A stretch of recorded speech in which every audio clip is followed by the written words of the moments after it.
तो दशावतार में एक अवतार है कुर्म अवतार। कुर्म अवतार जो है वो टर्टल के शेप में। तो ये जो पूरा दशावतार का पूरा खेल है ना, ये डार्विन्स थ्योरी ऑफ इवोल्यूशन के बराबर चल रहा है। तो आपने वो सुना है ना, शिप ऑफ थीसिस नहीं, वो नोआज आर्क, शिप ऑफ नोआ। हाँ, जो मूवी है। हाँ, नहीं, मूवी के पहले वो क्रिश्चियनिटी में बोला गया है कि एंजल्स आए थे और शिप ऑफ नोआ बनवाए थे किंग से, जिसकी वजह से तो उनको बताया गया था, एक भविष्यवाणी हुई थी कि कुछ लोगों को बचा के निकालो क्योंकि प्रलय आने वाला है ना, बाढ़ आने वाली। तो उसने फिर नोआ नाम का वो बंदा था जिसने एक शिप बनाया, और सब लोग बोल रहे थे कि कुछ नहीं हो रहा है, पागल है ये, शिप बना रहा। वो जब उसका शिप कंप्लीट हुआ तो सही में बाढ़ आई, तो उस शिप में बहुत लोगों को बचा के वो ले गया। यही कहानी हमारी उनके पहले की है, वो है मत्स्य अवतार की कहानी कि एक राजा एक मछली मतलब एक राजा गए पानी में वो अर्पण तर्पण करने, तो ऐसे किए तो उनके हाथ में एक छोटी सी मछली आ गई। तो बहुत प्यारी सी मछली थी, तो उनको लगा कि इतने बड़े नदी तालाब में इतनी छोटी सी मछली कोई खा जाएगा, तो उसको ले आए बचा के। तो उसको एक एक्वेरियम तो अब हम लोग बोलते हैं, उसको किसी तश्तरी में रखा। तो थोड़ी देर बाद आके देखे तो वो तश्तरी जितनी बड़ी हो गई थी। तो बोले ये तो जगह छोटी हो गई इसकी, तो और बड़ा कुछ भगवाना मंगाया, उसमें रखा। तो थोड़ी देर बाद देखे तो वो भगवानी जितनी बड़ी हो गई। बोले कमाल है, मान ही नहीं रही है। तो वो बड़ी होती चली जा रही थी, जितना बड़ा बर्तन मंगाया, जितना बड़ा वो लाए, उतनी वो बड़ी हो जाए। तब इनको समझ में आया कि मछली मछली नहीं है, ये कुछ और है, समझो क्या है।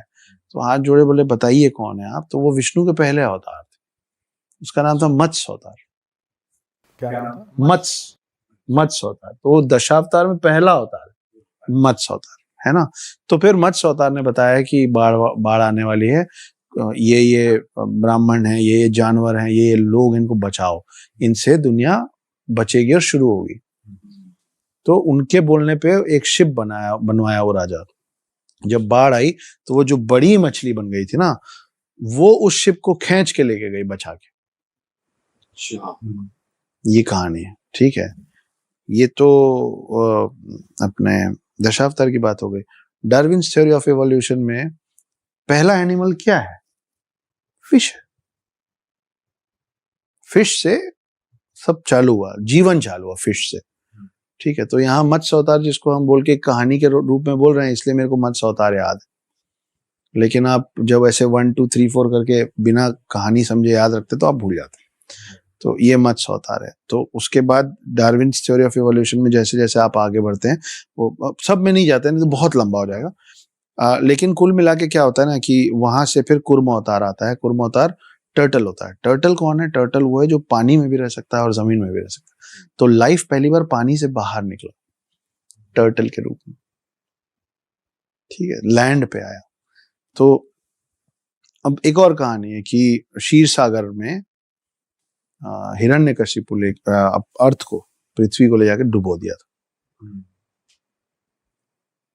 एक राक्षस थे ना, एक राक्षस था।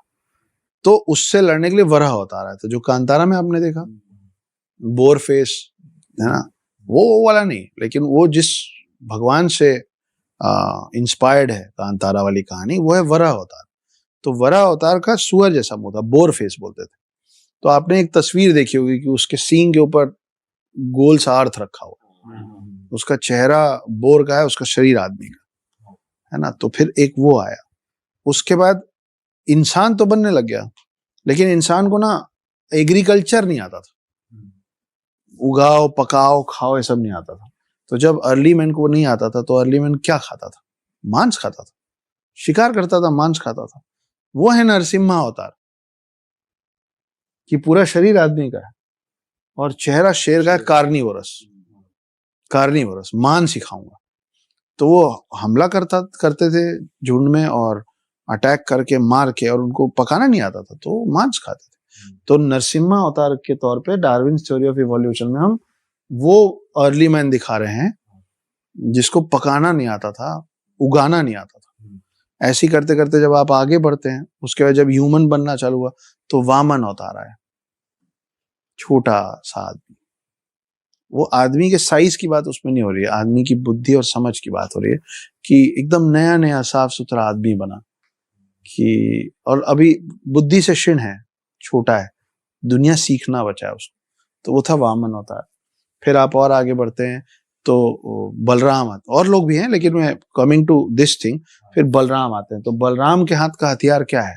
हल। वो ऐसे खड़े होते हैं ना हल लेके, मतलब ह्यूमन कल्टीवेशन सीखा, एग्रीकल्चर सीखा, तो वो है।